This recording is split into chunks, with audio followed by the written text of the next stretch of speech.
এগুলি হলো পুদিনা গাছ। এই গাছের বিজ্ঞানসম্মত নাম হলো মেন্থা স্পেসিকাটা, যেগুলো হলো সাধারণ পুদিনা, আর একটা হলো মেন্থা পিপারিটা, যেটা হলো পিপারমিন্ট। এগুলি বহুবর্ষজীবী গাছ। এর উচ্চতা 30 থেকে 90 সেন্টিমিটার হয়। এর পাতা ছোট, তীক্ষ্ণ, সুগন্ধযুক্ত, সবুজ রঙের এবং দাঁতলা প্রান্তযুক্ত।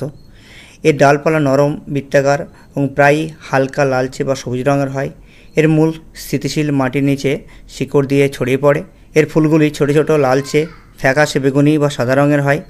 এর গন্ধ খুব তীব্র এবং তাজা এবং মেন্থল জাতীয় সুগন্ধযুক্ত। এর গুণাবলী ও ব্যবহার হলো হজম শক্তি বৃদ্ধি করে, পেটের গ্যাস ও বদহজম কমায়, ঠান্ডা, কাশি বা গলার সমস্যা কমাতে পুদিনা চা বা রস হিসেবে ব্যবহার করা হয়। দুর্বলতা ও মাথা ব্যথা কমায়। মেন্থল উপাদান মাথা ঠান্ডা করতে সাহায্য করে, লিভারের কার্যকারিতা উন্নত করে, চুলের খুশকি দূর করতে এবং ত্বকের ফোসকা কমাতে ব্যবহার করা হয়। স্যালাড, চা, ডেজার্ট ও অন্যান্য রেসিপিতে স্বাদ বাড়াতে ব্যবহৃত হয়। এছাড়া ঘর বা বাগানে রাখলে মনোরম গন্ধ ছড়ায়।